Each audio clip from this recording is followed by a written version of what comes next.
مساء الخير. اهلا بيكم في اسهل طريقه مع ميم. النهارده هنعمل مع بعض الجلاش المصري باللحمه المفرومه. اكله لذيذه جدا وكل المصريين بيحبوها. يلا بينا نشوف هنعملها ازاي. بسم الله الرحمن الرحيم.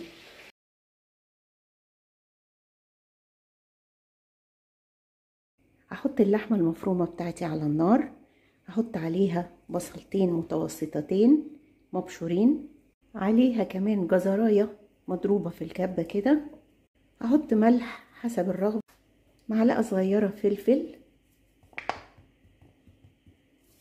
ومعلقه صغيره 7 بهارات، وهشغل عليها النار على الهادي جدا لغايه لما تتعصج. لحمتنا اتعصجت اهي، بسم الله ما شاء الله، شكلها يفرح. ولا حطينا لا سمنه ولا زبده ولا اي ماده دهنيه. هنروح بقى نشوف هنعمل فيها ايه. هجيب الصينيه بتاعتي اللي انا هشتغل فيها، وهحط فيها ماده دهنيه وهدهنها كويس جدا عشان ما يلزقش مني. بعدين هبتدي ارص الجلاش بتاعي في الصينيه. هحط ورقتين ورقتين، وهحط بينهم ماده دهنيه. انا مش هكتر قوي الماده الدهنيه، انا عامله الماده الدهنيه بتاعتي زبده على زيت. حابه تحطيها سمنه، حابه تحطيها زيت، يعني الاختيار ليكي. الطبقه التحتانيه دي او نص كميه الورق اللي تحت في القاع بتاعت الصينيه دي، هجيب بقى اللحمه المفرومه اللي احنا كنا عصجناها مع بعض، وهبتدي انزلها على الجلاش كده واوزع. فرشت اللحمه بتاعتي كده فرشه تمام فوق الجلاش. نبتدي بقى نغطي الجلاش بتاعنا. نكرر نفس اللي عملناه في الطبقه الاولانيه.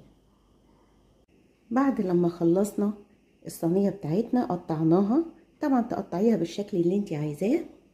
هنجيب بقى كوبايه كبيره مليانه لبن حليب يعني، وهنحط عليها بيضه، وهنضربها جامد جدا، وهنحط شويه فلفل اسود يعني نص معلقه صغيره كده.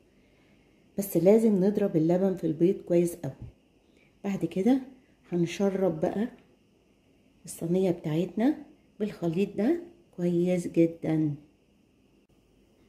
شويه بقى زبده اللي احنا حاطينهم جنبينا دول، وعلى وش الصينيه هنديها كام نقطه كده. هسيبها شويه 10 دقايق مثلا، وبعد كده هندخلها الفرن. صينيه الجلاش بتاعتنا طلعت من الفرن، شكلها جميل جدا وتحفه. واحنا سلكناها كده يعني علشان تبقى سهله لما نطلعها. وهنطلع واحده ونشوف شكلها ايه. بصوا قطعه الجلاش بتاعتنا فرفناها، بصوا شكلها ايه، طريه جدا من جوه. بصوا طريه ولكن مخرفشه من بره، يعني مقرمش من بره وطري جدا من جوه. كمان بصوا انتفخ ازاي علشان حطينا له اللبن والبيض. اهم حاجه انه ينتفخ معانا ويبقى بالشكل اللي احنا شايفينه ده.